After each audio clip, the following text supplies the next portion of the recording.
जी, साधना का अर्थ अंतर्मुख होकर सभी इच्छाओं का त्याग करना है, तो भगवत प्राप्ति की इच्छा भी अंततोगत्वा इच्छा ही नहीं, तो है। नहीं, गलत। कांटे से कांटा निकाला जाता है।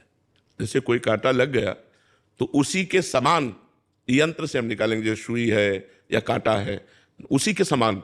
तो इच्छा से इच्छा को हम मारें, गलत इच्छाओं को अच्छी इच्छाओं से मारें, अच्छी इच्छाओं को भगवत इच्छा से मारें, और जब भगवान की इच्छा पूर्ण हो जाती तो इच्छा रही नहीं जाती। तो इच्छाओं से इच्छाओं को मारें। ऐसे नहीं कि सब इच्छाएं त्याग दें, नहीं।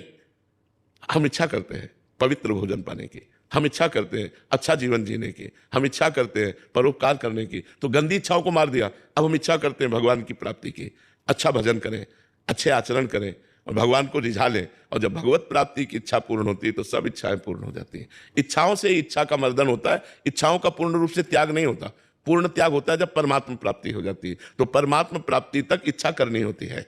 जैसे हम रोज इच्छा करते हैं आज डट के भजन करेंगे, आज डट के भजन, रोज नया उत्साह, नई चाह कि हम भजन, सत इच्छाओं के द्वारा असत इच्छाओं का दमन, फिर सत इच्छाओं को भगवान में समर्पित, तो भगवत साक्षात्कार हो गया। इच्छा के बिना तो आप कुछ कर ही नहीं सकते। इच्छा के बिना कुछ कर सकते हो?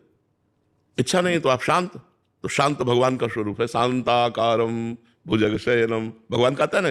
तो भगवत यात्रा इच्छा से होती है और इच्छा भगवान में लय हो जाती है।